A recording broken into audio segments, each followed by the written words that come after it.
Ladies and gentlemen, the story you are about to hear is true. The names have been changed to protect the innocent. Dragnet is brought to you by Chesterfield, made by Liggett & Myers, first major tobacco company to give you a complete line of quality cigarettes.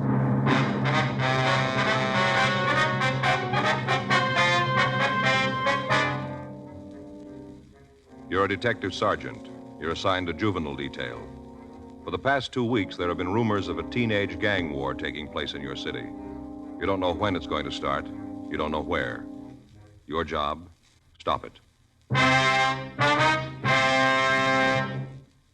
Friends, stage and screen star Paul Douglas is featured on the Chesterfield Poster of the Month that's up all over town.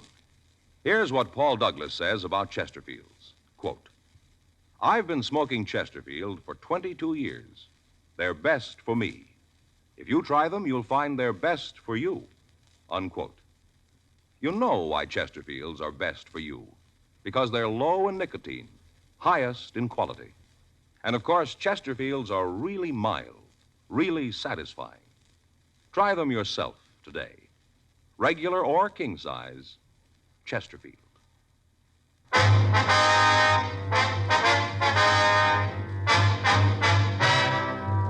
Dragnet, the documented drama of an actual crime.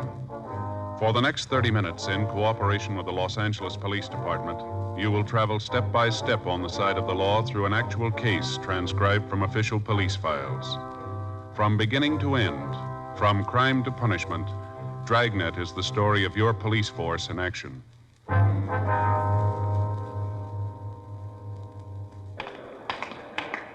It was Tuesday, September the 8th. It was warm in Los Angeles. We were working the night watch out of juvenile detail. My partner's Frank Smith. The boss is Captain Powers. My name's Friday. We just transported a prisoner from the main jail, and it was 10:39 p.m. when we got to Georgia Street Juvenile, the interview room. Sit down, Angelo. Yeah. What they call you, Angie? Yeah, Angie. Why'd you tell the officers who arrested you that you were 18? How'd they find out different? All they had to do was check your record. Well, it don't make any difference. Some of them say 16, some say 17. They're all different. You're 17, though, aren't you? Yeah, 17. All right, you want to tell us about this burglary? I told the other guys, ain't that enough? We want to hear it. Well, figure if you tell it once, that's enough. I copped out. I told them all about it. Why don't you ask them? All right, boy. Give us a story. You got a match? It'd be better if you don't smoke, don't you think? Well, my folks don't care. They let me smoke. The law doesn't until you're 18. Oh, yeah. Come on, Angie, tell us about it. There's nothing to tell. Me and a couple other kids broke into a house. That's all there is to it. We just broke into the place. What about the stuff you took? Well, I told the other two guys all about that. The officers from burglary?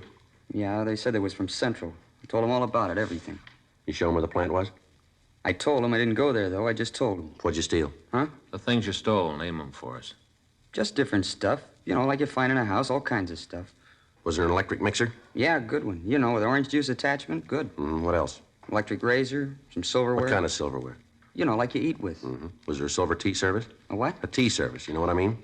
If I knew, I wouldn't ask you. Like a coffee pot with legs, a lot of scroll work on it, silver, you know. Oh, yeah, I know. Oh, was there one of those? No. How about a German Luger? You mean a pistol? That's right. No, there wasn't one of them. Hey, you guys gonna let me out tonight? No, you'll be held here. Well, I thought you was gonna let me go tonight. How about my folks? They know I'm here? We haven't had a chance to notify them yet. Where they live? Down on Wall. They have a phone? I thought you always told them when you picked up a kid. You were booked as an adult. Oh, yeah. You fenced any of this stolen merchandise yet? No, we just got it last night. We just broke into the house then. Haven't had a chance to fence it. The other officers say they're going to pick it up? Yeah. You got a job? What? I said, are you working? I told you I did. Where? Place down on East 5th. What do you do? I'm a messenger, ride a bike, deliver things. You working there now? I'm here now. You know what I mean. No. You're not working then? The boss and me had a beef. He's moody one, too. Real moody. Your parole officer know you lost the job? I never told him. Well, maybe he found out. Maybe that's why he was sore at you. Yeah. You been reporting regular? Yeah, pretty much. What's that mean? Once in a while, a couple of times I missed. Just a couple. Gonna have to make a federal case out of it. My parole officer know about this arrest? I think he's been notified. How many times have you been arrested? I don't know, maybe 6, 7. You ever been to camp? Yeah, I was there. What for? Truancy. How long were you there? A couple of weeks. And I broke out, and they sent me to Preston. I'm on parole now. You can't let me out tonight, huh? We'll book you and notify your officer. What's his name? Lockridge. He's a moody old guy. Hope he ain't in a mood when he sees me. Rough if he's in a mood. All right. Yeah. Like he came down to see me one day and asked me how I was doing. I told him fine. I had a job. I was doing fine.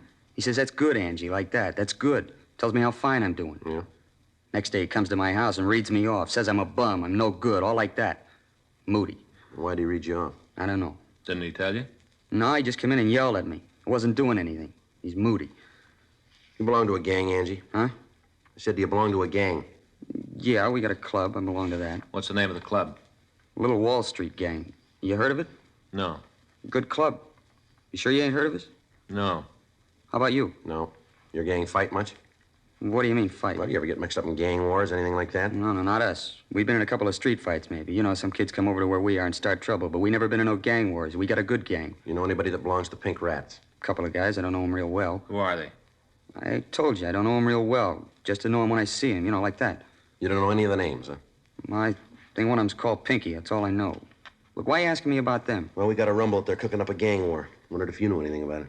Where'd you hear it? We did. You know anything on it? No. You sure? I told you, I wouldn't tell you if it wasn't right. Now, look, Angie, if this thing breaks loose, there's going to be a lot of kids hurt. If you got no part in it, why don't you give us the story? I'm giving it to you. Ain't nothing more I can tell you. I didn't hear nothing about no war. I told you I belong to the Little Wall Street gang. We don't get mixed up in no wars. A couple of street fights, maybe, but no wars. You gonna stand on that? I haven't got any other way. What did you hear? What? What did you hear about the rats? About the war, I mean. Who are they going to fight? The only way it comes to us, they're going to cut into the orchids. You mean from the south side? Yeah, They're rough guys. that's what we hear. How did it start? What do you mean? What's the beef? The orchids won't go that far away from home to stage something. Gotta be a reason. You guys know what it is? Well, the way we got it, a girlfriend of one of the orchid gang moved over into the Pink Rat territory. She started to go with one of the rats. The orchids didn't like it, so they drove over one night and beat up on one of the rats. The next night, the rats went over the south side and kicked around one of the orchids. That's the way it started. A couple of nights ago, one of the rat kids was riding down the street on a motorbike. A car full of orchids came up alongside the boy, and before he could do anything about it, they wrapped a piece of bicycle chain around his head. Killing? No, he's still in the county hospital. He's not doing too well. We got word there's going to be a party this Saturday night at one of the rats' house. We figure maybe that's where the trouble's going to be. You're not throwing any coconuts at me? What? This is for real? It's the way we get it. Those kids get started, and somebody's going to get hurt real bad. Maybe a lot worse than you got it figured. What do you mean? I heard about the job the orchids did last week. Yeah? They broke into a place and cleaned it out. It must have been for Saturday night. How do you mean? They stole a couple of rifles. Something worse. Yeah? 12-gauge shotgun. 10:45 p.m. Angelo Marcal was rebooked at Georgia Street Juvenile on a charge of burglary. His shoes and his belt were taken from him, and he was held in detention. We put in a call to his parole officer and told him what had happened. After that, we drove by Marcal's home to inform his parents of the arrest, but we found nobody there. We left our card with a notation asking them to call us when they returned. Before the Marcal boy had been placed in a cell, we'd gotten a description of the boy he knew as Pinky. After trying to contact Marcal's parents, we went up to the second floor of the juvenile division and had the record bureau check the nickname and description. We came up with 3 possibles. We pulled the mug shots of the boys and showed them to Angelo Marcal, but he was unable to give us an identification. It was difficult to tell if the boy was lying or telling us the truth to try to cover up for the members of the Pink Rat gang. The following afternoon, Wednesday, September 9th, Frank and I checked into the office, and then we drove out to see the parents of the Marcal boy. They still hadn't returned, and the neighbors told us that they had seen the couple drive away early Monday morning without giving any indication as to when they might return. We asked the woman who lived next door to call us when they did come back. 4:40 p.m., we drove over to the east side of town to check on the 3 possibles named Pinky that we'd turned up the previous night. All of the boys were able to prove to our satisfaction that they were not the Pinky we were after. We talked to the youngsters in the neighborhood, asking them if they knew anything about an expected gang war. Either they didn't know anything about it or they wouldn't tell us. 6:15 p.m., we went back to the office and put in a call to Central Burglary. Yeah. We haven't got the exact date. The way we got it, there are a couple of rifles taken and a 12-gauge shotgun. No, and a 12-gauge shotgun. Yeah. Sure, I'll wait. They're checking the reports now. This is one tip I'd like to have turned bad, wouldn't you? Yeah, I'm with you. Yeah, Rex. Mm-hmm. That'd be the 30, huh? Yeah. What's that? Yeah, I guess it might be. Won't help if it is. Right. Let us know, huh? Right. They got the reports. Guns were stolen on Tuesday, August 30th. They still haven't been able to get anything on it. Rifles were 30-06s.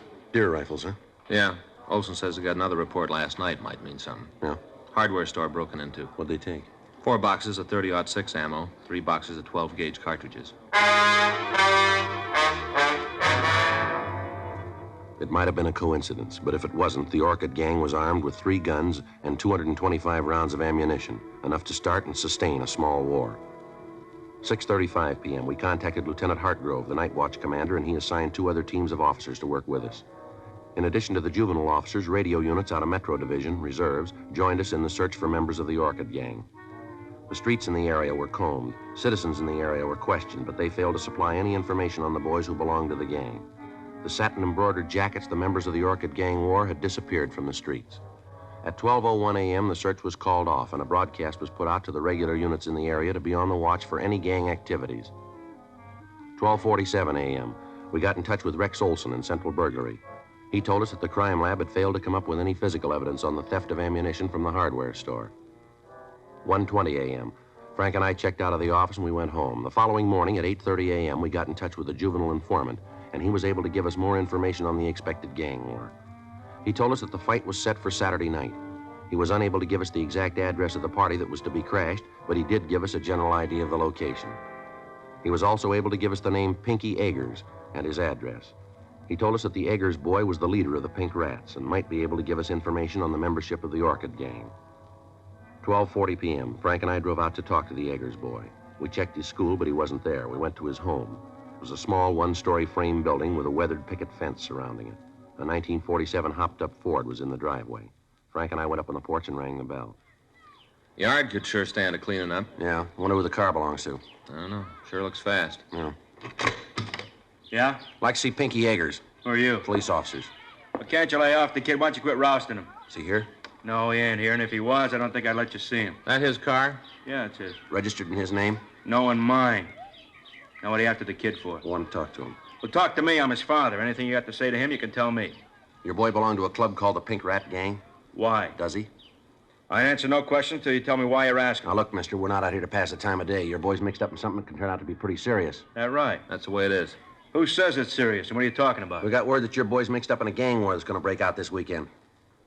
And you 2 big cops are out here leaning on a kid because he's mixed up in a beef. Listen, there's a 5-year-old kid down the street skating on the sidewalk. Why don't you go put the arm on her? If this war breaks out and somebody's going to get hurt, maybe your boy. We're trying to stop it. Well, don't bother. Pinky can take care of himself. Any of the gangs cause trouble, the rats can swing their end.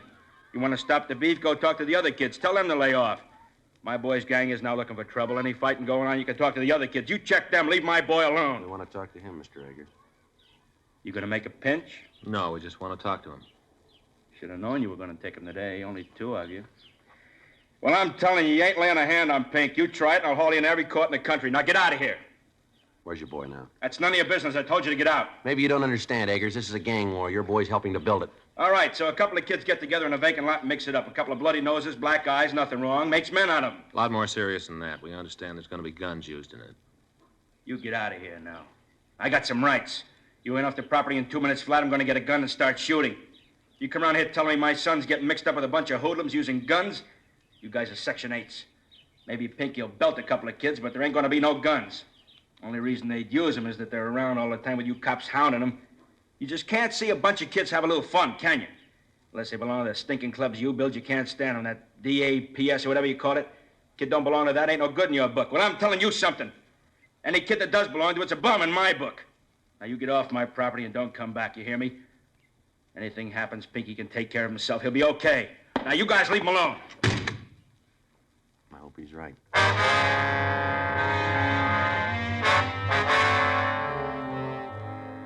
3:15 p.m. Frank and I drove over to Pinky Eggers' school again. We spent the next 2 hours talking to the youngsters in the neighborhood. Those that would cooperate with us didn't have the information that we needed.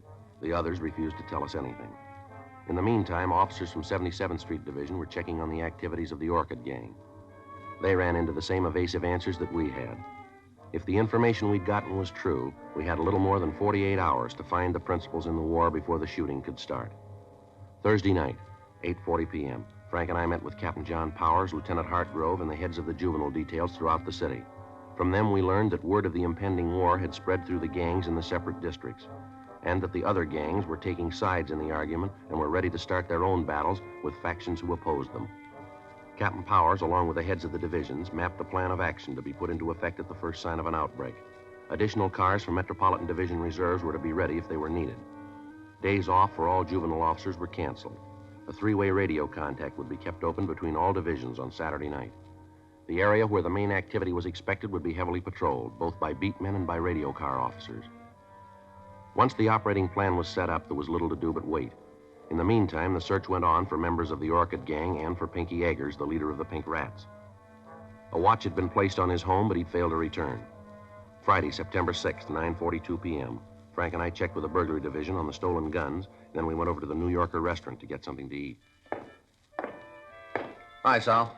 Hey, Joe, call your office, huh? I just called you. Yeah, thanks. Order him the fish and chips, will you, Frank? Sure.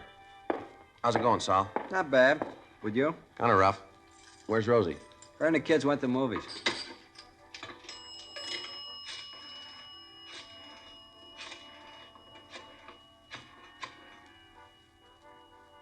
$2568, please.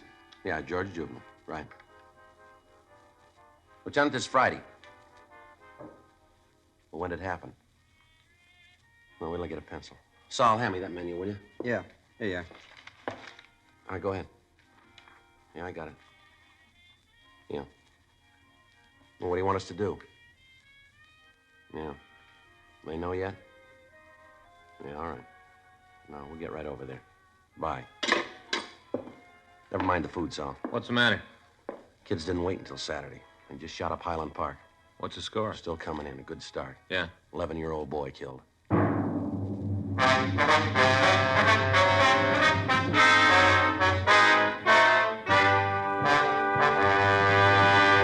You are listening to Dragnet, the authentic story of your police force in action. It's taking place at your dealers, cigarette dealers coast to coast. Smokers by the thousands are now changing to Chesterfield. Join them today, and you'll be smoking the only cigarette that gives you proof of low nicotine, highest quality. I want you to know that's a matter of record. And so's this. As I've been telling you, Chesterfield is the only cigarette with this proven record with smokers. No adverse effects to the nose, throat, and sinuses from smoking Chesterfields. Good reasons why you should change to Chesterfield? You bet. Ask for Chesterfield, regular or king size, best for you.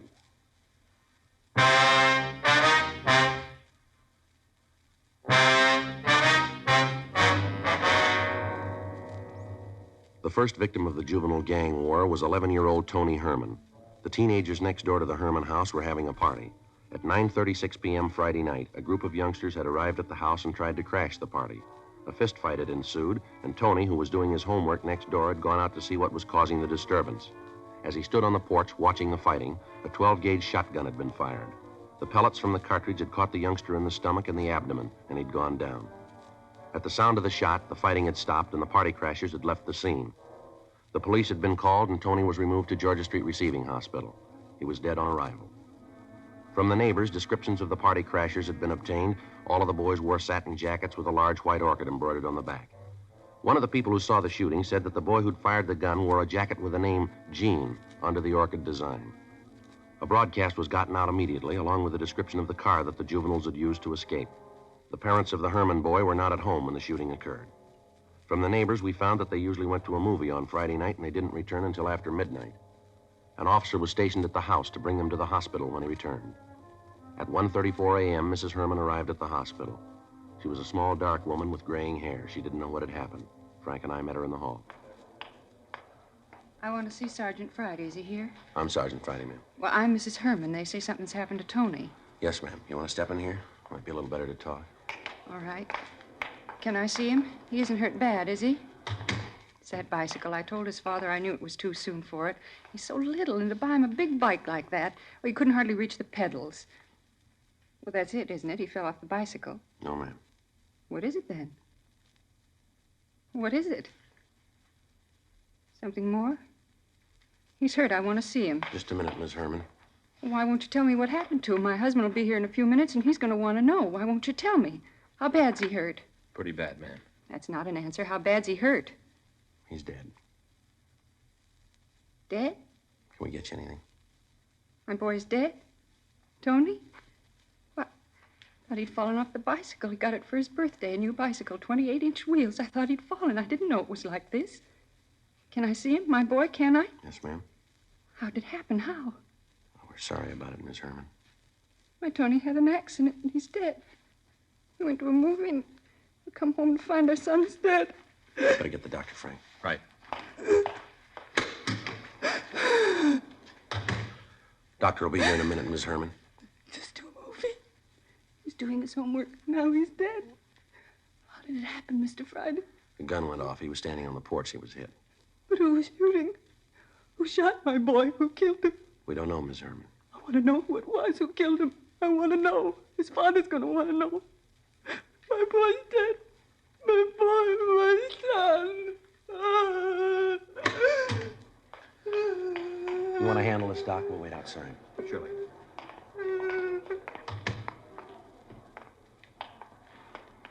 Kind of hard to do. You're going to make up for it. What? The kid that fired the gun? Yeah. I got him downstairs.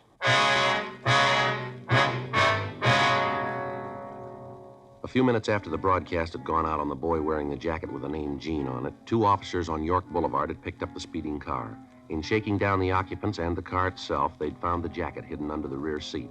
In the trunk of the automobile, they'd found the stolen rifles and the shotgun with 1 discharged cartridge in it. The 3 boys in the car had been taken into custody and brought immediately to Georgia Street. 2 of the youngsters had been taken to the detention cells, and the third, who identified himself as Gene Graff, was brought to the office of the night watch commander. From the identification found in his pockets, we learned his name, address, and his age, 16 years old. His parents were notified that he was being held, and they were asked to come to the office immediately. All the time the boy had been in the room, and the calls had been made, he refused to say anything. When Frank hung up the phone after calling his parents, he made the first statement. What's that going to prove? What's that? Having them come down here. What are you going to prove with that? You want to tell us about it? That's a kid. You going to be all right? No, he's not. How bad's he hurt? He's dead. Rough. That's all you got to say? What do you want me to say? You gunned down an 11-year-old boy, and that's all you got to say about it? Look, cop, I know the routine. You read me off, make a big speech, and I'm supposed to feel real bad. Well, I'd like to go along with you, but it won't work. Look, save the effort. Use the words in somebody else. Do what you're going to do, and let's get it over with. How old are you? You already saw it. How old? 16. Pretty heavy, aren't you? I've been around, yeah. Don't get smart, kid. Not my fault. I was born that way. How many times you been arrested? Couple. How many times? 4. For what? Suspicion 211, suspicion 245. You're 16. You've been picked up for robbery and assault. I didn't stand any of them. You ever been in camp? No. You ever served any time? Look, the taxpayers pay you a lot of money to keep records. Why don't you look all this up? It's there. Where'd you get the shotgun you used tonight? I won it in a raffle. I got a lot of luck. Yeah, well, it just ran out, kid. Now, I'm going to give you a piece of advice. If you're as smart as I think you are, you're going to take it. You start answering these questions, you start answering them right. You bought yourself a pile of trouble that you and that smart mouth of yours aren't going to talk your way out of. You killed somebody, an 11-year-old boy. You walked up that house with a gun you were ready to use. And you just answered the questions and never mind the sarcasm. Put the muscle away. You lean on me and I'll have every sister in this state on your neck. I'm a juvenile, don't you forget it. You just got out of that league. That's the way you see it. That's the way it is. From where you sit. But I'm telling you, you give me any muscle and I'll scream my head off to every sob sister club in the country. I want to ask you once more, young fella, where'd you get that gun? I bought a lucky ticket. Stick with it, kid. We're checking the numbers now. Those guns were taken in the burglary last week. You're dead on it. We got you going in. You try to make it stick. Don't worry, we will. Use narcotics? Do I look like a hype? I asked you a question. And I gave you an answer. Did you drink? Sure, I'm a real lush. I'm going to tell you something. We're running out of patience with you. Well, then you better go get pumped up. You're going to need a lot more.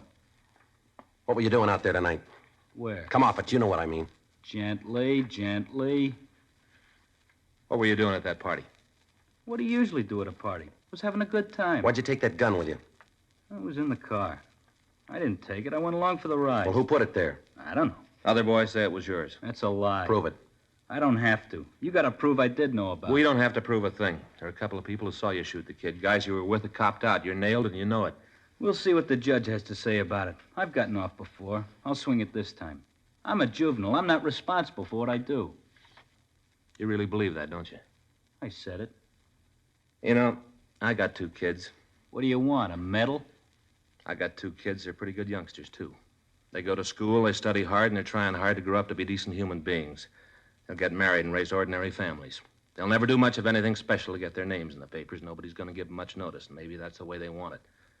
But all of a sudden, somebody like you comes along, mean and rotten, and people hear about you. They figure all the kids sat down and wrote your name on a ballot, and now you represent all of them. That you're the shining example of American youth.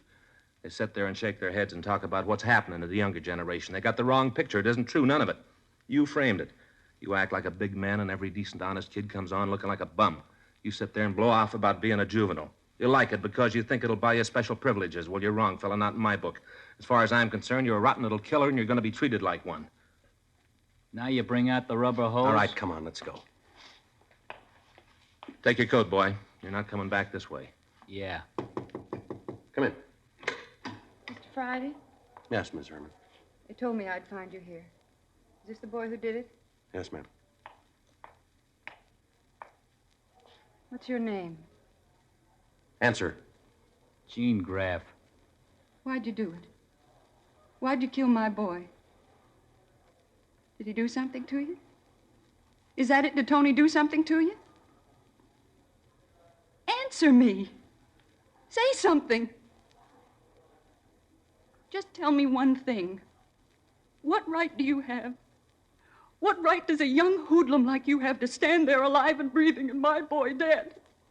What right? Do you hear me? What right? Miss Herman. Make him tell me what right. What right? What right does he have to do a horrible thing like this? What right? I don't know, but we're going to take it away from him.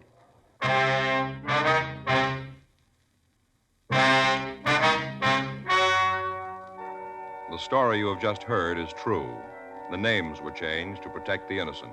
On October 4th, a petition was filed in juvenile court, and the subject was declared unfit to be tried as a juvenile. He was ordered to be tried in superior court under the general law. In a moment, the results of that trial. Now, here is our star, Jack Webb. Thank you, George Fenneman. Friends, we've been getting letters from people all over the country telling us that they've switched to Chesterfield. Now, just as I've been telling you, thousands of smokers are changing to Chesterfield because only Chesterfield gives proof of low nicotine, highest quality. That's why I recommend you try them today. Regular or king size, Chesterfields are really mild, really satisfying. Best for you.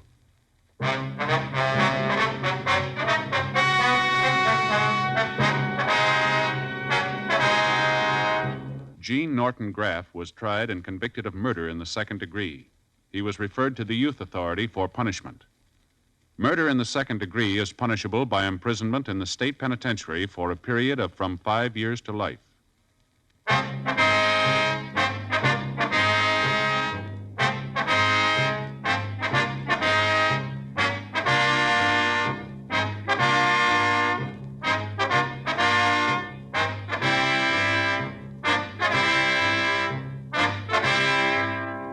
You have just heard Dragnet, a series of authentic cases from official files. Technical advice comes from the Office of Chief of Police W.H. Parker, Los Angeles Police Department. Technical advisors, Captain Jack Donahoe, Sergeant Marty Wynn, Sergeant Vance Brasher. Heard tonight were Ben Alexander, Bert Holland, June Whitley, Gil Stratton. Script by John Robinson. Music by Walter Schumann. Hal Gibney speaking. Watch an entirely different Dragnet case history each week on your local NBC television station. Please check your newspaper for the day and time. Chesterfield has brought you Dragnet, transcribed from Los Angeles.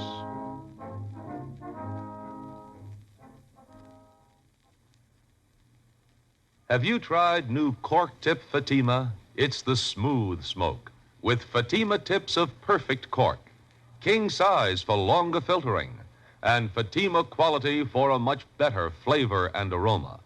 Fatima is made and guaranteed by Liggett & Myers Tobacco Company. Try Fatima today.